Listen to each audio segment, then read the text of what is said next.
Thanks a lot for coming out tonight. My name is Paul Imhoff. I'm the superintendent of schools, and this is a very exciting night for us as we kick off the design phase of our facilities project.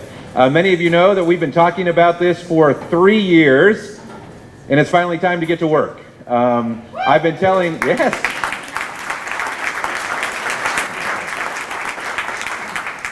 I've been telling our team that the last 3 years was the easy part. Right? Now is where the real work begins, and this is going to be a lot of fun and really exciting and a great honor because all of us get to be a part of history. We are going to be a part of designing and building the learning environments that are going to serve our community for the next half century and beyond. And this is the type of work like hasn't been done in UA since the 1950s and 1960s.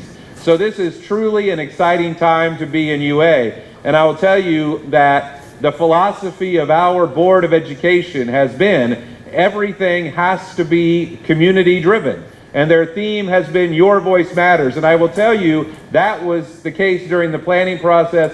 And as we begin our design process tonight, your voice still matters. And your voice matters even more. And we have 3 members of the board with us tonight, and I want to thank them for their leadership. We have the president of the board, Robin Comfort. We have the vice president, Carol Moore. And board member, Nancy Dries. We also have with us our treasurer and CFO, and you're going to be hearing from him in a little bit, Andy Geisfeld. So thank you. And I wanted to introduce our associate superintendent that's with us tonight, Dr. Kathy Jenny. You know, I can never thank all of you enough for supporting your schools and your community and just being a part of history. And the last 3 years was a monumental undertaking to lead the process through a truly community-driven process to put together a plan that certainly received wide support across our community. Could not have happened without many volunteers dedicating countless hours. But there are a few people here tonight that oftentimes are behind the scenes, and I just wanted to point them out to you so you could thank them. First of all, we have our COO, Chris Potts. He's standing right over there.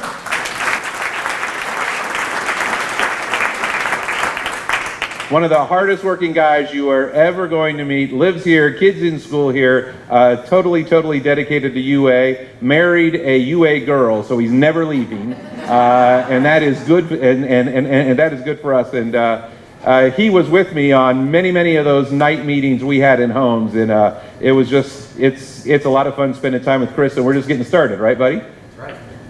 And none of this is possible without a really top-notch communications team. And what a lot of people do not realize is that communications has never been harder than it is today. People often think that with all of the avenues available to us, it should be easier to communicate than it's ever been. But the reality is it's harder because we are all busy and we are all inundated with so many messages. It's really hard to cut through all of that and really get a message out and get feedback back to our school district. But we are really fortunate to have 2 people who lead our communication efforts, and they do a wonderful job. And I wanted to thank Karen Truitt and Colleen Wright for all they do. Colleen's in the back, Karen is right here. We have all of our principals here tonight, and you're going to get a chance to talk with them later. And we have a lot of our staff members here tonight, and I just want to again thank all the many people who have been a part of this process to date. And again, we are just getting started. And so our agenda for tonight is to look at these items. as has been the case throughout all of these meetings, because of the large number of people who come, we're going to hold questions till the end. We're all going to stick around afterwards as long as you like and answer your questions on an individual basis. We're going to have feedback forms for you if you'd like to write out your questions, and we're going to have opportunities for you to go to different stations and provide feedback about the different projects that are going to be starting soon. We're also going to have some opportunities for you to sign up for some teams for those of you who want to get more involved in the design process. As we begin every meeting, I want to start here. So first and foremost, we are not committed to buildings. We are not committed to designing buildings. First and foremost, we are committed to what's happening in our classrooms each and every day. And so I want all of you to know that we're keeping our eye on that ball. Even though we have a lot of work to do in the coming years to make sure that we design and construct high quality facilities for the next 50 years, that cannot be our top priority. Our top priority has to remain educating our kids each and every day. And so I just want to start by letting you know that that is our main area of focus. It'll always be our main area of focus, and that has to come first, because the kids coming through our doors each and every day are precious and amazing, and we owe it to them to give them our very best every day. This is the planning phase. Now I thought I could spend about 45 minutes talking to you about the planning phase and the 3 phases. I've done that about 175 times, but the team said I didn't need to do that tonight. So I will just show you the slide, and as you recall, over 2.5 or 3 years, as a community, we went through a assessment phase, an options phase, and a decision phase, over 8,000 touch points in that process, which culminated in a community plan that was approved by an overwhelming majority of the community. And we're very thankful to all of you for that. But now it's time to talk about our design phase. And we're going to be talking to you about the 4 phases in this process and the timing for that and how you can become more involved in that. And that's going to be the bulk of what we talk about tonight. I want to introduce our team. You know, in order to do this work, we have to put together a team, and many of you have met the representatives from Perkins and Will and Moody Nolan, who have been with us at previous meetings. With Moody Nolan, and representing them tonight is Mr. Keith DeVoe. Keith, yes. We always like to point out that Keith is a graduate of this building and is a current UA resident, so he understands us well. Our friends from Chicago, from Perkins and Will, and you're going to be hearing from them in a minute. We have Steve Turks and Amy Ekman. On a project of this size, our board determined that we needed to hire what is called an owner's rep. And that is a company who works directly for us, and just helps us manage the day-to-day operations of a $230 million project. And so the Board of Education hired Turner Construction to be the owner's rep, and they're not going to build a certain thing. They aren't going to lift a hammer. They are working for us to make sure that we get what you paid for. And here tonight with Turner is Mike Hilton, and we're excited to have Mike with us tonight. Now, as far as the companies that are actually going to build the buildings, that is an ongoing process.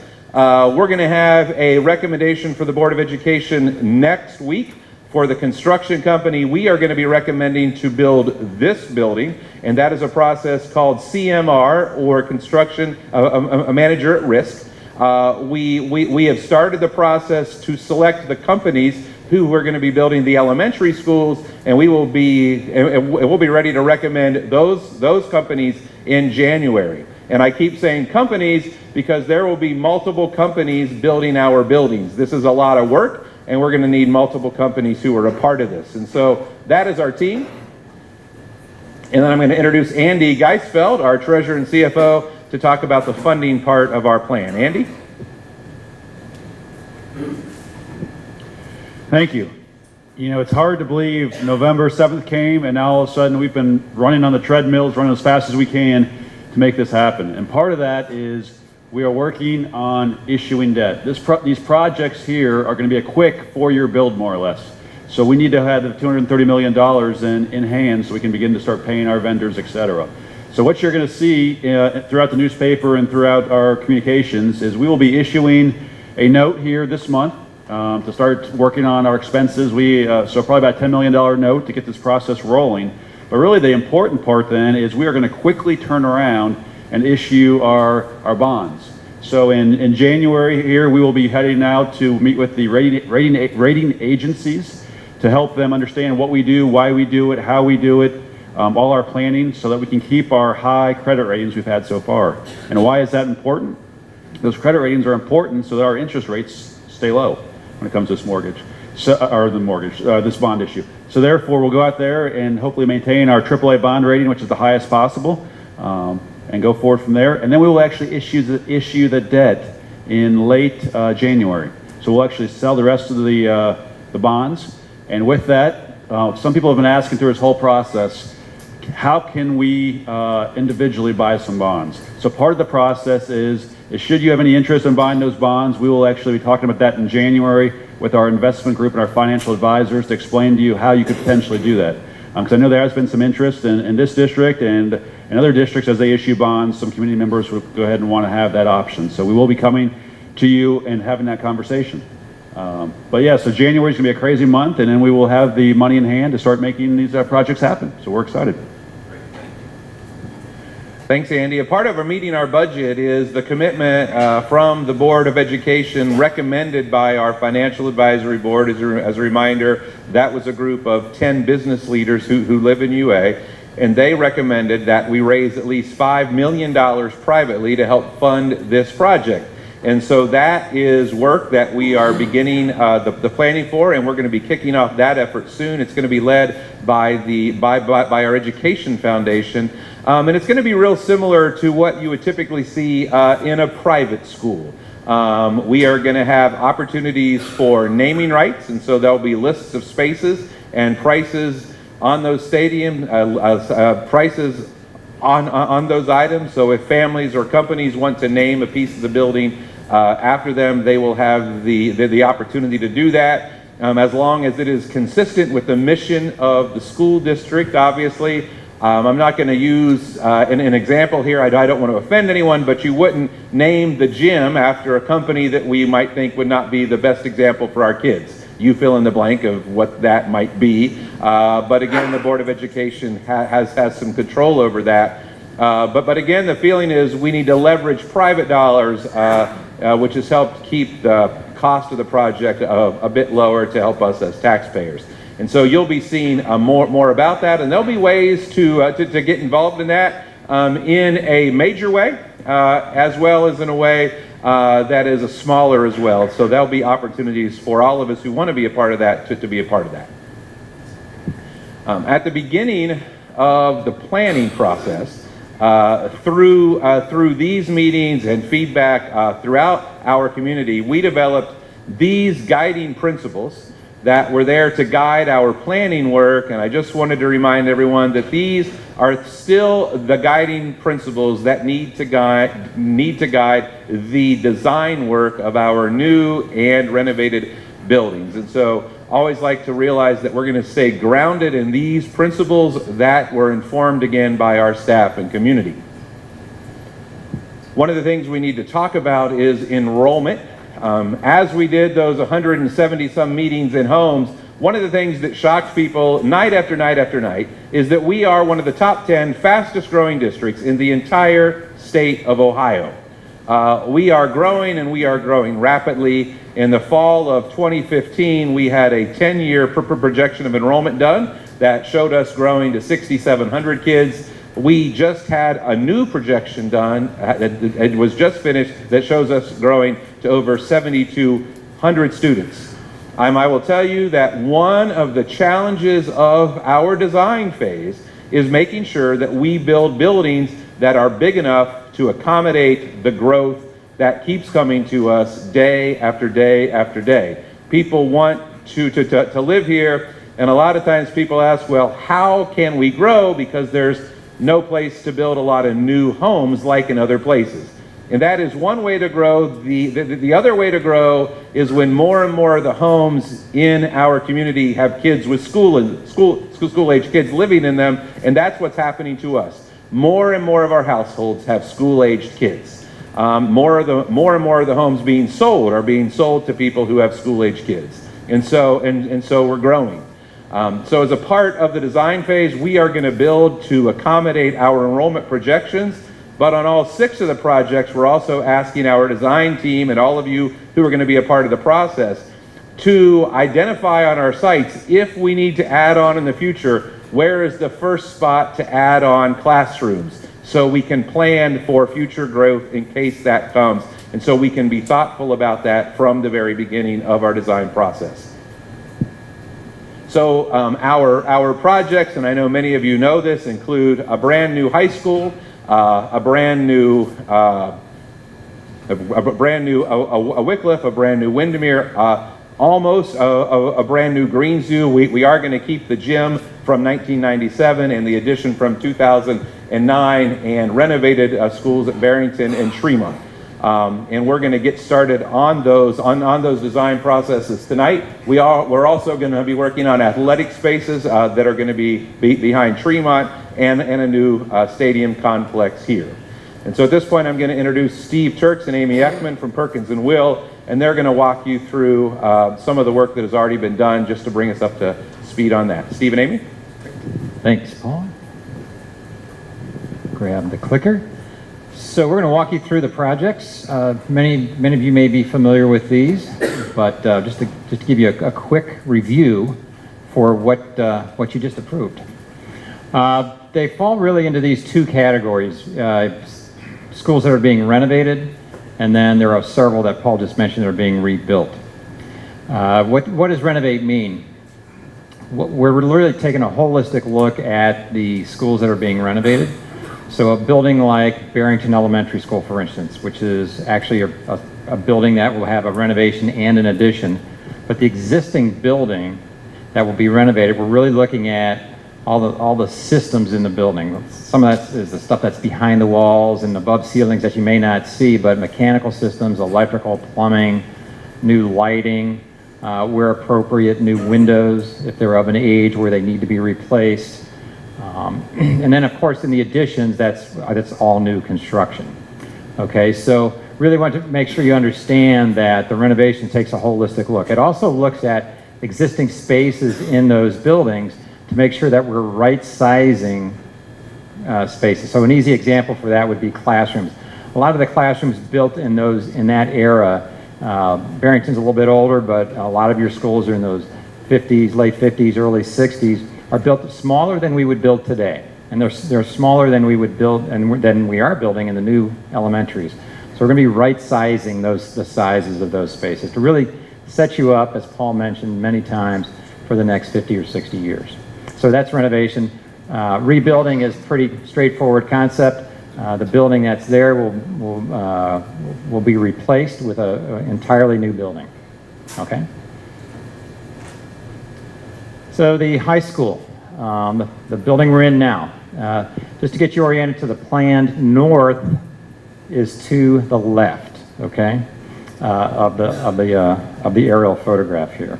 So north arrow here, north is the north end. The stadium sits at the north end of the site, the school at the south end. Just to get to the site plan for this, the new building is shown in yellow.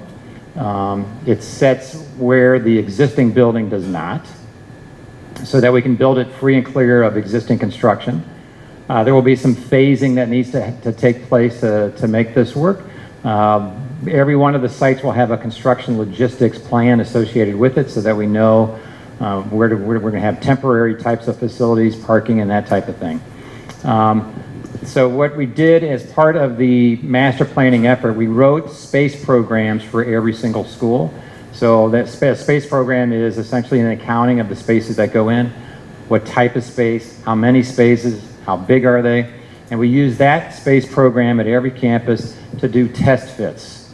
So that's what you're seeing up on the screen. So that block of space represents in the academic area, 4-story academic building, Some of the PE areas located next to the stadium are 3 stories. And so we have an understanding anyway that the programs that were written will fit onto the site. Now, is this the shape that you will see when the building is built? Highly unlikely. It's a test fit. So as we get into the more detailed programming phase that's coming up that Paul will talk about, and the actual design process for every one of these, you're very likely will see nuanced changes with any one of these building footprints. Okay, but the big picture here at the high school is new construction for the high school, a new stadium, then where the existing high school is, that will be, after the new building is built, that will be torn down, and those ball fields and so forth will be built over the top of the existing building. Barrington is an interesting site. It's probably one of the more complex elementary buildings that we'll deal with because it's got such historic character that as we look at the addition for that, it kind of wraps around the existing library, sort of forming a courtyard behind the existing building. It relocates the main entry from over here back to its original main entry when it was just a much smaller campus, which was really just this piece, and really in through the tower, which really always architecturally feels like where the entry wants to be on that campus. We will be demolishing what are affectionately referred to as the pods, if you know the Barrington campus.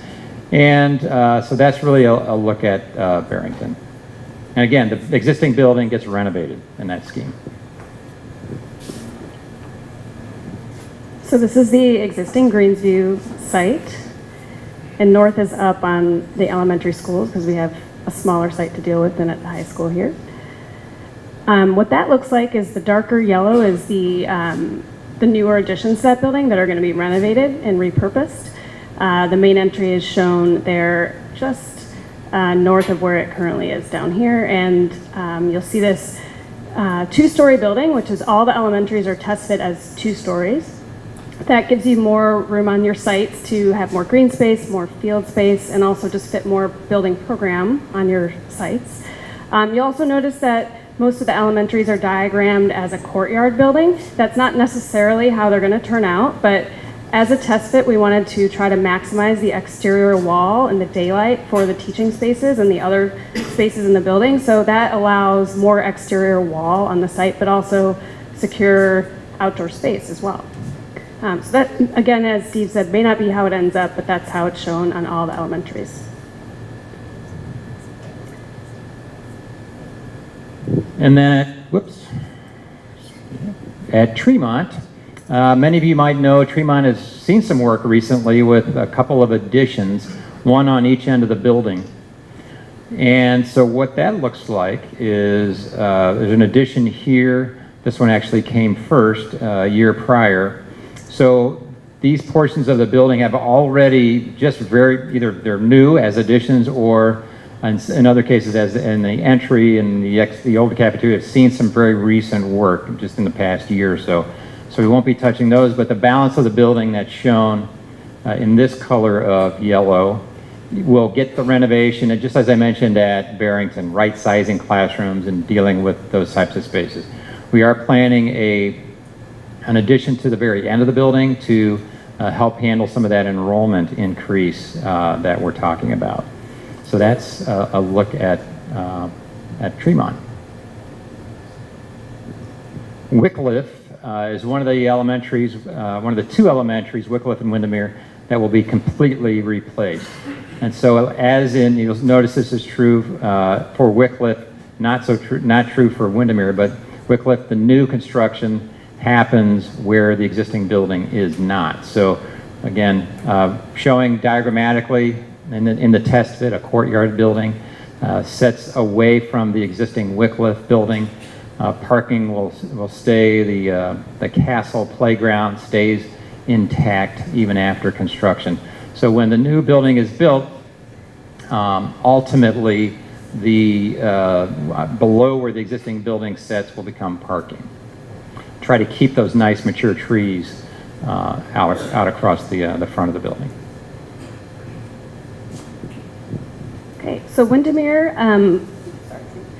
Windermere is coming a year after the other buildings, and the reason for that is it's a very small site, and during the master planning process, the best spot that was decided to put the building is actually on top of the existing building. So unlike the other additions or brand new buildings, it has to be built where it is right now, which is in this corner, rather than in kind of the back corner of the site. So the idea for the phasing of that to allow kids to be in school buildings and not trailers is for the students at Windermere to be in the Wycliffe, the old Wycliffe building for a year while the new Windermere gets built. So they won't be in trailers, they won't be on this site at all. The building will just get demolished and rebuilt in situ.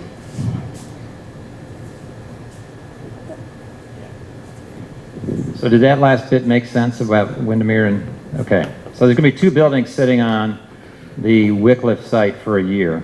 The existing Wycliffe and the new Wycliffe. Windermere kids will be in the old Wycliffe building. Wycliffe kids will be in the new Wycliffe building at the same time. So we're using it as swing space for a year. All right, so lots of logistics to work out with that one still, clearly. But that will be a busy site for a school year. Want to talk real quick just about the athletic fields behind Tremont that were a part of the plan as well. And so when the high school gets started, we are going to be losing the practice field, the baseball field, the softball field, and the tennis courts. And so all those areas are areas that we need to find places for our kids to participate. And so the plan at Tremont is to build a turf field in between the current Northland Park tennis courts and the senior center, and then also construct a baseball and a softball field. When the high school site is completely finished, these will become the JV fields for the JV teams of baseball and softball, and then the multi-purpose field for field hockey, soccer, lacrosse, etc. here, there. This breakout right here that you see is not a huge building on St. Agatha's property. This is actually just a smaller storage and restroom facility that will be a part of that. This is something we jumped into right away. We need this turf field done by this coming fall. And so this will be something that we'll be bidding out and working with designers soon on getting this completely designed. And then we need the baseball and softball fields ready for competition by the spring of 19. And so if you're a baseball or softball parent in the room right now, this is the last season this spring on those fields here at the high school site. And so we will work hard to get this done and ready for the high school teams to have a short walk over to play on those spaces. On the next slide, it's just want to demonstrate about what we're going to try to do as it relates to the stadium. So as Paul mentioned earlier, or Steve, the stadium, which is currently right here in this location, does move south to the middle of the property.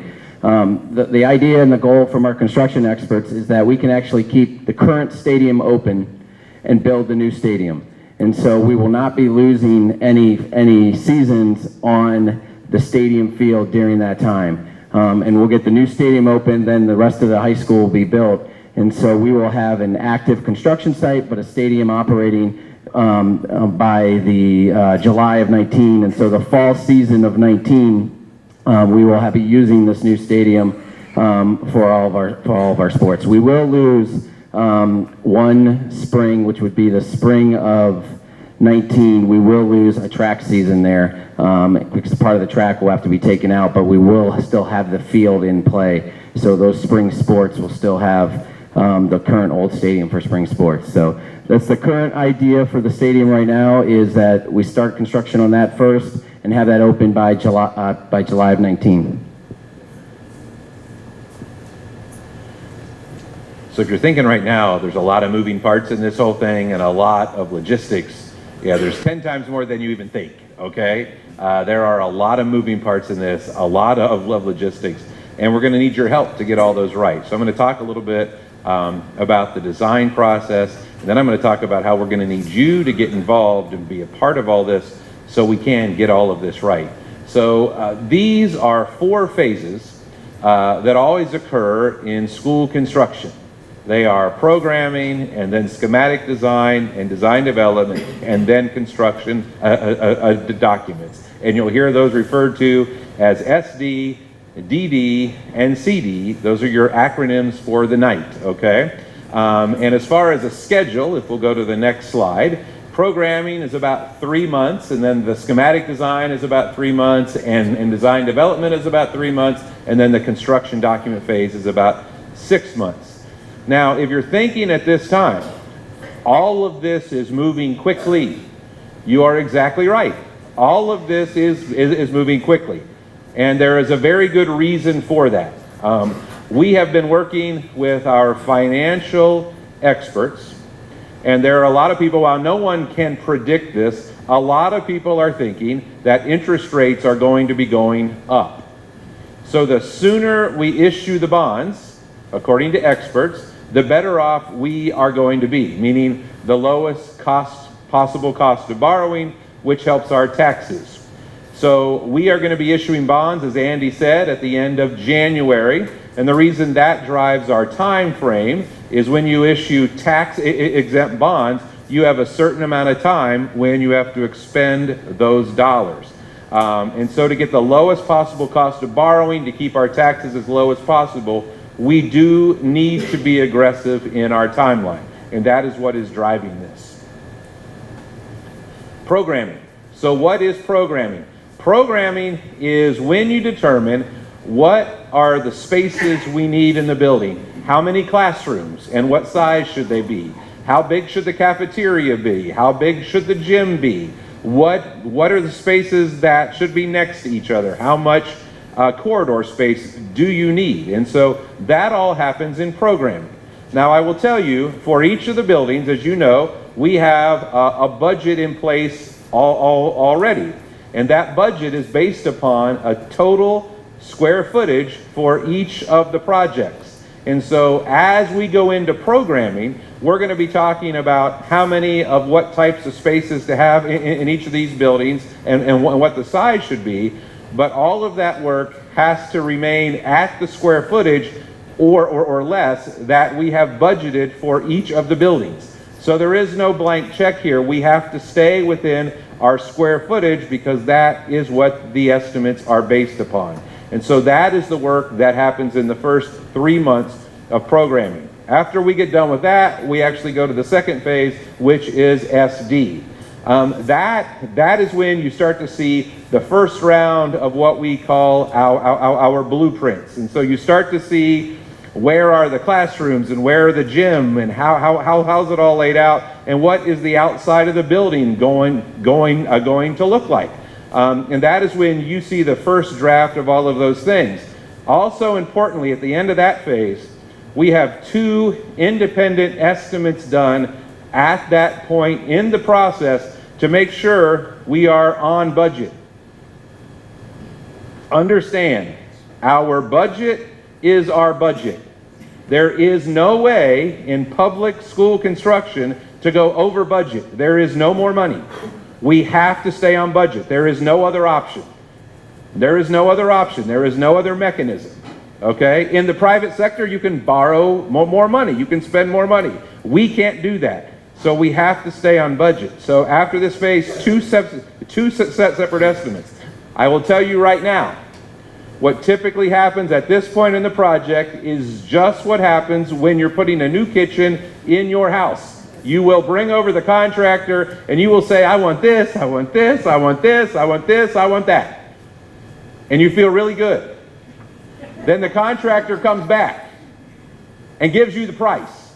And you're like, okay, I don't want this, I don't want that, I don't, right? And this is going to be the same thing. I'll tell you what is likely after this phase. We are going to get these estimates and we're going to be over our budget. So at that point, we enter into a process that these folks call value engineering.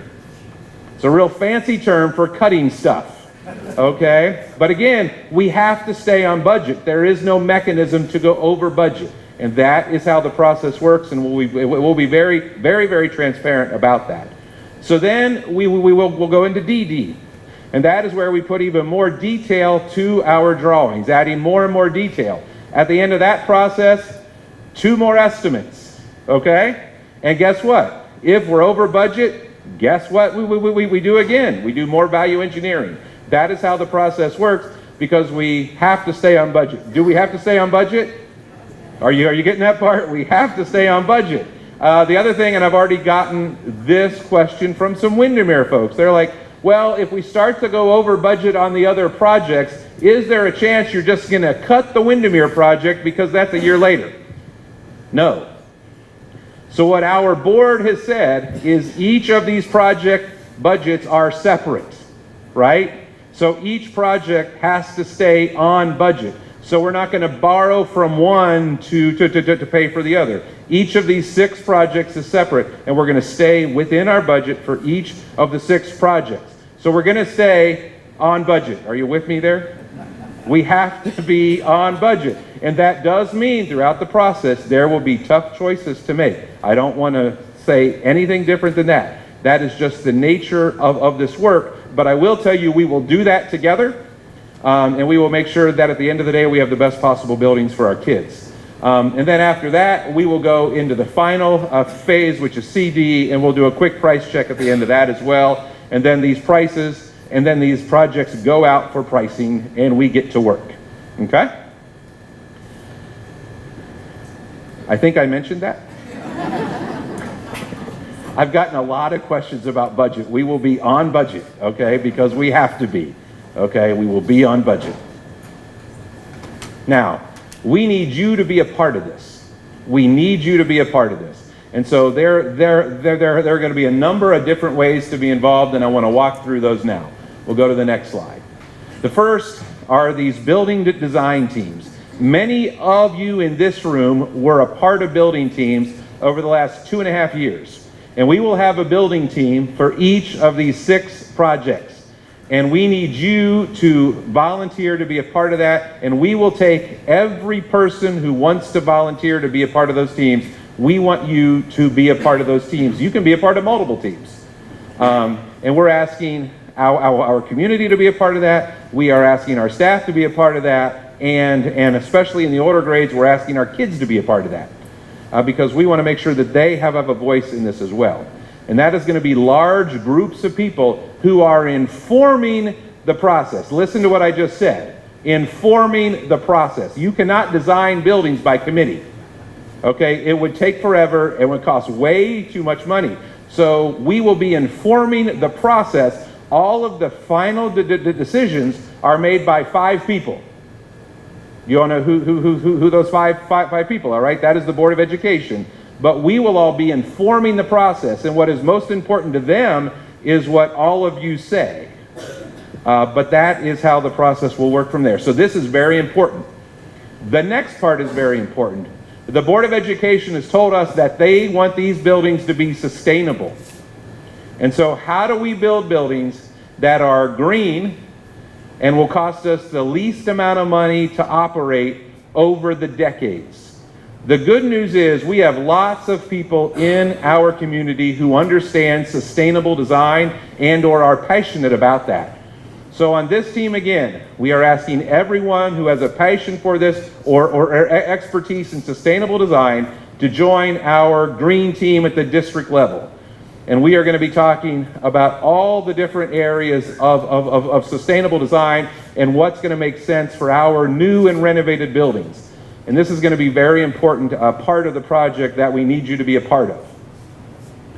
So the next group I want you to be aware of, but it is called the Building Steering Committees. And these groups have already been formed by our principals. And it includes a small number of teachers, students, and members of our community. And that has to be a smaller group because all of the building team feedback and all of the green team feedback is going to flow to this group. Okay, and so this is going to be a smaller group. Again, this has already been formed, but I wanted you to know that this exists, and it's just one more mechanism for our staff and our community and our students to be a part of this process. Finally, our neighbor committees. All 6 of our projects sit right smack in the middle of residential neighborhoods, okay? And people who are going to be incredibly impacted by these projects during construction and for the next 50 years are our neighbors. And so Chris, where is Chris? Chris is here somewhere. Chris has already worked with the city, and we have identified or are identifying all of the people who live within 200 feet of each of our 6 sites, which is a lot of people. And we are going to be inviting all of those people to be a part of this process at the front end, to tell us, what are your hopes, what are your dreams, what are your fears? Not only for the final product, but for what happens while we are building it. Parking and construction and dirt and noise and light and all of those things. We need our neighbors to be a part of this so we can do everything we can to mitigate the inconvenience that they are going to go through. But make no mistake, the neighbors for all of these buildings are going to go through difficult times. I don't want to lie to you about that. Living right next to a construction site is not fun. And so what we have to do is make sure we have ways for our neighbors to get directly to our construction folks. If the street's dirty, they have to know who to call. If people are working on the site too early or too late, they have to know who to call. If they have a question about light, they have to know who to call. Okay? So we're going to make sure we have all of those things in place. I also want all of you to know, especially neighbors and parents, the first priority on all of our sites is safety. It has to be safety. So people working on the sites have to go through background checks. All of the construction sites have to be totally segregated from our schools with fencing and all of those sorts of things. And there will be safety people on site making sure that we are following all of the safety procedures. If you're a Tremont parent, you will know that you have been living this for the last a couple of years. We had a perfect safety record, and that was great. And we have to keep working towards that on all 6 of these projects. User groups. These will be staff groups. So, for instance, user groups at the high school. All of our science teachers, that is a user group. So what do the science rooms need to look like? What do the music rooms need to look like? What do all those spaces need to look like? And so our staff is going to be heavily involved in these user groups, down to the folks that fix the buildings and clean the buildings, okay? Where does the custodial closet want to be and need to be? So we have to involve all of those folks in the process to make sure we get this right. Okay, so we have covered just a lot of ground. And we're going to give you an opportunity now to give us some feedback, and then we're going to give you an opportunity to go to any of the 6 projects and talk to our principals and some of our design folks, and to get more information about the project, to ask more questions, and to give more feedback. So we're going to be passing out a feedback form, and we're going to ask you to talk about what are your hopes and dreams for the process. Quite frankly, what are your fears about the process? What are your ideas for us? And do you have any questions? And we will keep all of this information, and we will put all of this on our website again. If you want to talk to one of us after tonight about something specifically, just put your question and a phone number. We'll be happy to call you or set up a meeting. If you want to stick around afterwards to talk to any of our folks, we are happy to do that as well. We're also passing out a one-pager with some facts about the design process, talking to you about how you can get involved. There will be an opportunity, where's Karen? An opportunity to sign up for the green team tonight, is that right? Over there, Mr. Hatton. Andy Hatton is standing there waving to you, and if you'd like to sign up for our green team, you can see Andy. We're going to be sending out an email throughout our community that has opportunities also to sign up for our building design teams. You can fill out these forms, leave them on the table, and then all of our building principals are here tonight, and they're going to stand at the signs next to their buildings, and you can have an opportunity to go talk to them. And there are index cards there as well if there are things that are very important to you about those specific buildings, and you want to make sure that feedback gets to us. So, before we break, just a couple of recaps. 1, is it important that we stay on budget? Is it? Okay. We are going to stay on budget. Make sure you have that. We are not going to cut out any of the projects to stay on that budget. All 6 of these projects will move forward. This is only going to work if you all choose to get involved. One of the things I love about UA, I've said it again and again and again, when you ask people in UA what they think, what happens? People tell you. We need you to keep doing that because these buildings need to be a reflection of what you want and what you value. Our doors are always open to you, and as we go through the process, we will have more of these meetings and more opportunities to get involved. Please stay involved. So with that, I'm going to thank you for coming tonight. Fill out these sheets, visit the stations for the buildings, and we're going to stay around afterwards for as long as you like to answer individual questions. So again, thank you very much, and have a great evening.